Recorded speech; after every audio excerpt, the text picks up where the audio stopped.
What's going on, everybody? I'm Jory Goodman, the Time Teller. I hope you're having an awesome Tuesday, or as I like to call it, Tuna Tuesday. As many of my Instagram followers over at The Simple Consultant know, every Tuesday I urge you guys to take pictures of your Seiko tunas or of your Seiko baby tunas, especially with all the watch community taking part in Speedy Tuesday, where they post pictures and flood Instagram with their Omega Speedmasters. It gets boring after a while, so let's do something different. Come on, show off your tunas. So I woke up this morning very excited to take a picture of my beloved Seiko tuna, and I was like, you know what? I'm kind of getting that itch to do a video about this watch again, because I really haven't filmed it very much since the unboxing, and that unboxing is one of my videos, for whatever reason, just took off. But yeah, I'm getting a lot of questions about this Seiko tuna to this day, and I figured, you know what, I've spent a couple months with the watch now, why not revisit it and really get down to business. So with that being said, it is 3:20 p.m.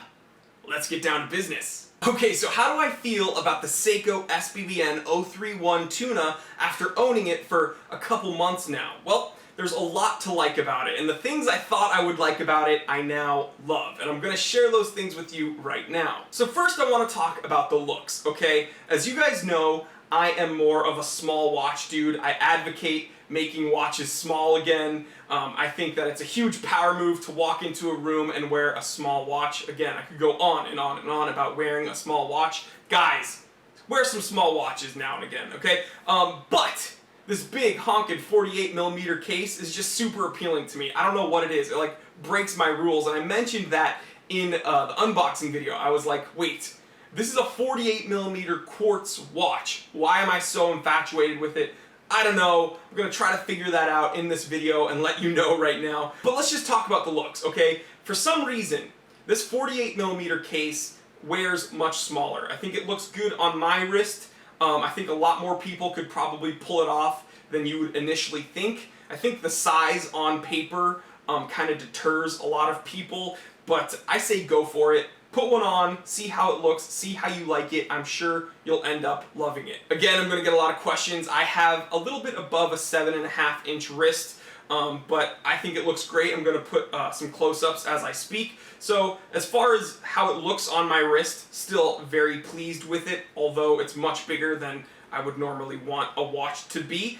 And then some of the details. The double-domed crystal, okay? I want to talk a lot about this crystal. When you're framing up this watch for maybe a video or for a photo, you really get to see the way the light catches that crystal and a little bit of that dial distortion. Some people don't like crystals that reflect light, and I think it just adds a ton to this watch's aesthetic. I love it. I love pictures of watches with really good flecto, as we call it on Instagram. Just with that light refracting off of it, I think it looks super, super cool. And the bezel, okay? This black bezel, it kind of shimmers with the light, and the way that that glossy black plays off of the matte black dial is just incredible. And then when we're talking about the dial, it's a stepped dial. I didn't know that until I bought this watch. As you can see, the lume indexes are actually on a different level than the center dial. And now that we're talking about the center dial, we can kind of focus on this awesome font, the Marine Master Professional 300-meter font. And that's almost a glossy silver.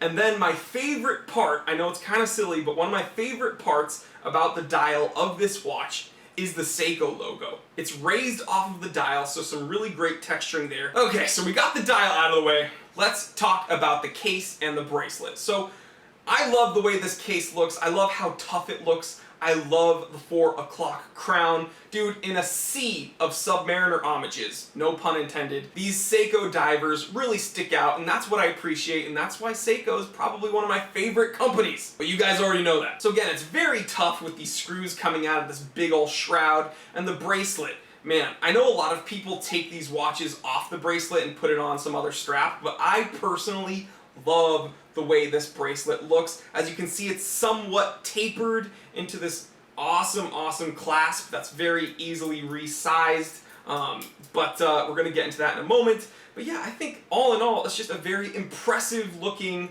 very tough yet refined looking piece. Okay, so we got kind of the aesthetics out of the way. Let's talk about its wearability, because to be honest, that's the #1 question I get, is how does that watch wear?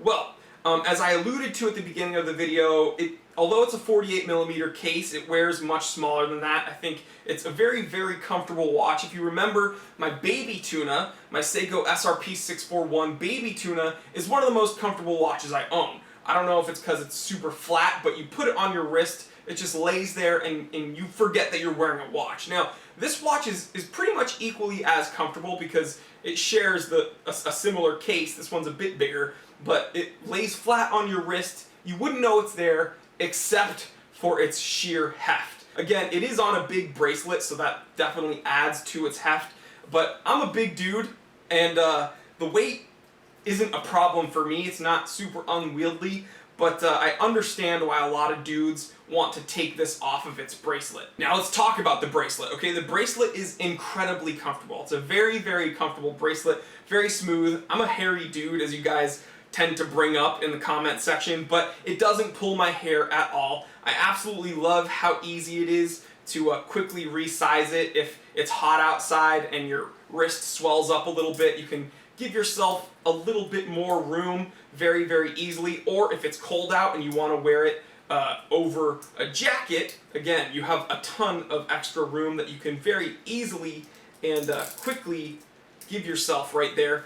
But yeah, very comfortable bracelet. Now, let's get into something that I don't like about this watch, and it has to do with the bracelet. So there's another thing I didn't know about this watch before I bought it, and that's its pin system in its bracelet. So it doesn't use the typical pin with a detent, it uses the dreaded pin and collar system. Now, from a design functionality standpoint, I don't really know the pros and cons. I don't know if a pin and detent is less reliable or less secure than a pin and collar system. I don't know why the designers chose to use the pin and collar, but I know just from a consumer standpoint, resizing the links, it's incredibly annoying.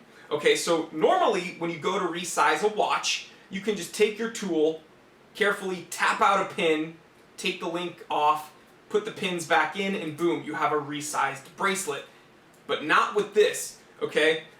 If you recall, I had to resize this watch away from the camera in the unboxing, so you didn't see it on that video, but I almost lost one of the collars that you need for this bracelet. So instead of using the pin with the detent, you poke out the pin like you normally would, and then there's this tiny, almost microscopic collar that slides over the pin, creating that extra bit of tension to hold the hold the links in snug together.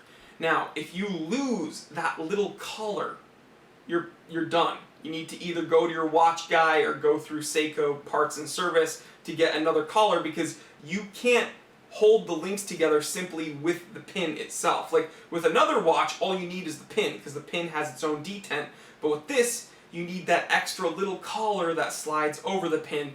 And so again, you didn't see it in the unboxing video, but when I was tapping out one of these pins, the pin fell out onto my little pad here, and I heard something else hit the ground. And I was like, dang, what could that be?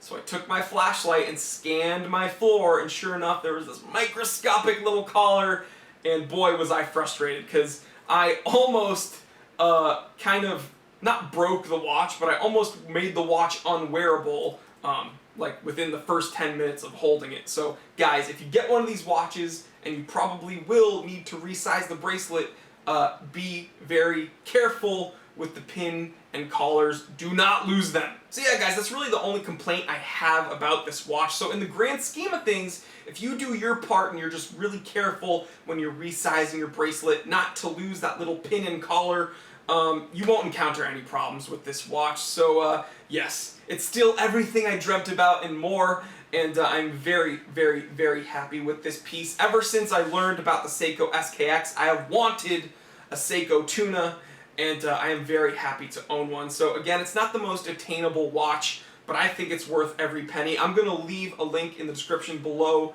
where you can find one of these watches for yourself. I wouldn't consider it an entry-level watch, but who knows, maybe after watching this video, you guys will want to skip the SKX and go ahead and get the big tuna. But speaking of SKXs, guys, my 10,000 subscriber watch giveaway is still going on, where you can win a brand new Seiko SKX 007. So guys, click the link in my description below and enter that. And I want to thank you so much, guys. We are almost at 12,000 subscribers. 12,000! I feel like we were just at 10. I feel like we were just... Dude, I remember when I was excited that I had 42 followers, or subscribers. I couldn't believe it. I couldn't believe that 42 people wanted to watch my content, and now we are at 12,000 almost. Like, thank you so much. So with that being said, guys, if you haven't subscribed yet, please click that subscribe button. It takes 1 second and it helps me out a ton. And while you're at it, you can click that little bell icon so you do not miss an episode of The Time Teller. There's just so much more awesome content on the way, and you don't want to miss it. I'm telling you guys, please like, comment, and subscribe. Share this with other watch enthusiasts, other people that you think would enjoy this. I'm Jory Goodman, The Time Teller, and always remember, I didn't invent time. I just tell it.